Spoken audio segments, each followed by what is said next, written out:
I always say, half a day on the telephone. And people who do not know the words, what it meant, will ask me, what do you mean by that? Half a day? I said, no. So I explained a bit of our Chamorro culture. You know, I'm so proud of being Chamorro. And then, of course, I always try to use "Undakulas juice masi," and says, "What in the world is that?" So that's in other words, just saying thank you straight from my heart.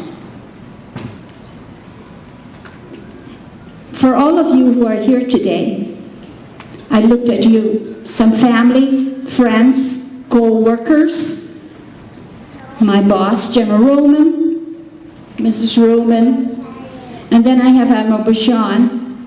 I have the Archbishop here, General Bullhorn, my pastor, Father Hector, my son, who is the president of the Chamber of Commerce, and my children, my son Phil, and Tim, who I did not even know that he was on island.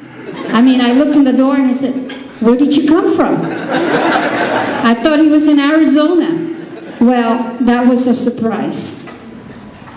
But to all of you, and to Governor Camacho, the governor of Guahan, which really, sometimes, because I have this thing about being very outspoken. I said, why Guahan? I mean, I've been doing history of Guam, and I said, I like Guam. But that's okay, I'll call you the governor of Guahan. That's fine with me. Anyway, all of you provided me with leadership, whatever it may be, whether you're, from the Guard, from the Navy, from the Air Force, you provide me leadership and friendship. Your staff works, they work with me. And we develop a lot of friendship and goodwill. We have Claire Bora here from the Navy, and of course the wonderful staff that I work for. Captain Flores, where are you? I mean, she plays a big role. I have Captain Andre, there's Carmela Rapadas, the command section staff, Captain Gary for your help in the past. I mean, so many of you have touched my life. And there I see my adoptive mother and aunt, Maria Castro. She played a big role in my life. And I call them my brothers, cousin, sister, whatever. There you are out there. And my youth leaders, there's Rico over there. And where's CJ, my grandson. He will be graduating soon from Ukudu, right? And then I have my little grandson here. Most of them are off island. But all of you have touched my life. Even Colonel Fingal, who's always in the beginning that says, giddy up. Oh, you rock. I said, oh my goodness. What does that mean, Whatever he says that, I said, okay, let me decipher. So I went to Marcy and I said, what does he mean by giddy up? And you rock. Anyway, that's the life in the command section. And then we have this, he plays music in his office, but whenever the general is there, he has to lower it. So the minute the general goes out the door, I said, Colonel Fingal, can you please raise the sound of that music so we can hear it? Does the general go on? I say, yeah.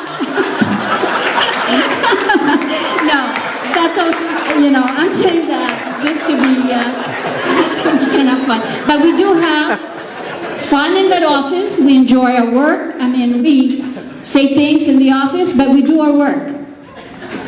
And why do we do that? Why do we labor to do all that?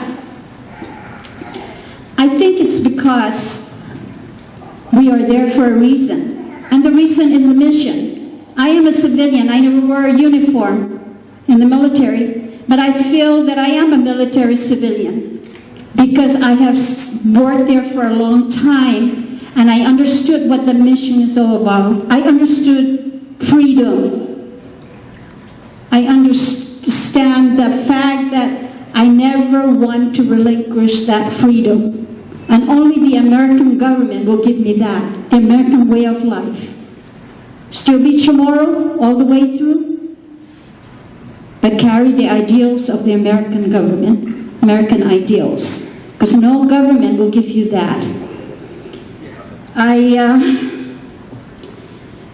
am so grateful again for so many things that have been put together for this event. I see all of you out here, and I know there were many that wanted to come, but because of the size of the room, Carmela was really juggling things around, so we won't be overcrowded. But I thank those who wanted to come, who were not able to come. As we, were planning this, I got a little bit of information here and there, but Captain Flores and Carmela were very secretive. So when Captain Flores will be working away on our computer doing our thing, she'll say, I can hear the voice in the background, Miss Joyce, bio, please. I said, oh my goodness, yes, I'll do it. And then Carmela will run in and says, Joyce, girl, I need your stuff. I said, okay, But it was taking me a little bit of time because when I have to sit down and think about my life, it really brought back a lot of memories.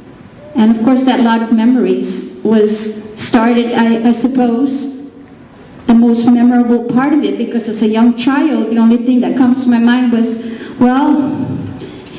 I remember the walk to Maningun, the concentration camp with my family. I remember my grandmother being held up by my uncles on a steel because she couldn't walk. I remember the rain, the dirt, the hunger that went with it. I remember my sister Lucy dying. But all through that, what stayed in my mind was the fact that there was so much love and protection from my family and for all the other children who were there by their families. But one thing stood up, and the strong faith that we have. The rosary is always going on, praying to God, and that stayed with me. So that when we finally were freed, and that chocolate bar really came into my life, because when you're hungry, really hungry, boy, does it taste good. And it did. So I remember that. I savor that. When we moved away from concentration camp and we were freed, growing up in the resettlement, the building of the island back to normalcy, I suppose, the schools were being put up. Our teachers were like graduating from high school, and these were local teachers. And I have to compliment all those teachers that I had, because they were just getting out of high school and they were there teaching us. But I tell you what, we learned. Because when I was adopted by my Aunt Maria and my Uncle Pauline, my mother's brother, and we moved back to the States, I thought, wow, maybe I will not succeed because I have all this, I only have these teachers. But I'm telling you, I found out that, hey, we can do it. Because we come from a strong people who want to learn. We're hungry for education, and I was. I came in, somebody said to me, oh, you're from Guam?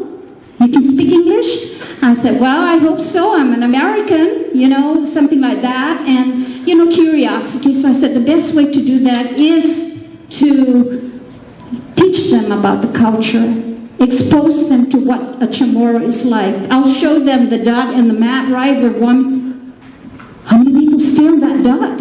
I said, you wouldn't believe, but there are a lot of people, a lot of places, even on a small island, But that's the only way I think that we can educate each other, respect each other by teaching each other our cultures, respecting other cultures, and taking our culture and their culture and their culture, the good part of it, and embrace it. Put it all together, because we have to move forward. I think that's what God wants us to do eventually, is to come together in the end. One faith, one culture. At least that's my, way of evaluating things.